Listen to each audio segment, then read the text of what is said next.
what should the Republicans do to combat all this new Green Deal, environment? Republicans don't care about the environment's crap going into. Well, here's the problem. Here's my big critique of President Trump's administration.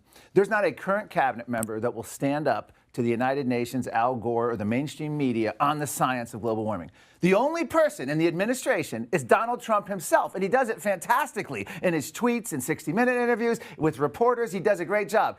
He had an opportunity, still does, to appoint a science czar to replace John Holdren, Obama's old science czar. He's gone now, too, that would stand up to the media. He has a guy named Dr. Will Happer of Princeton who's done hundreds of peer-reviewed studies who would take on the science of global warming. Trump administration is silent on the science. All they're going to do is focus on the economics. You have AOC saying we have 10 years. You have millennials brainwashed to believing everything Al Gore says in the media on global warming when none of it's true. It's completely off the rails, the 12 years and everything. She's misinterpreting everything the UN says. Producers, you know what we have to do for the next show, or maybe next week we'll do this. We're going to pull Al Gore saying that by 2015, Manhattan, the island of Manhattan, would be underwater because of melting polar ice caps.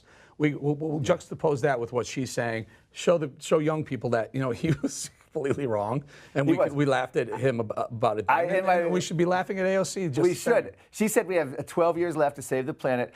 I go my book to the 19th century, 1860s. We had professors warning of tipping points in the earth. In 1989, the UN warned of a 10-year tipping point. In 1982, they had tipping points. Al Gore, NASA signed it. It's the biggest scam going. But here's the thing. They don't want to argue the merits. They want to scare everyone that we must act now, and there's no official pushback from the government. So the ultimate answer to your question is, I don't know. In 1972, George McGovern went down in flames. He basically was as close to pure socialism as they'd had at that point. In 1984, Walter Mondale, very liberal.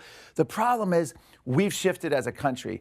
It used to be your kids would get indoctrinated at college and come home liberals. Now the indoctrination begins at age 12 and 13 on social media, on Snapchat. It's powerful. By the time they get to college, they're rabid liberals. On TV? And they believe all this stuff, so especially on the economics. So I can't answer that. I don't know. Going forward, the country, I think, has shifted. And here's the deal.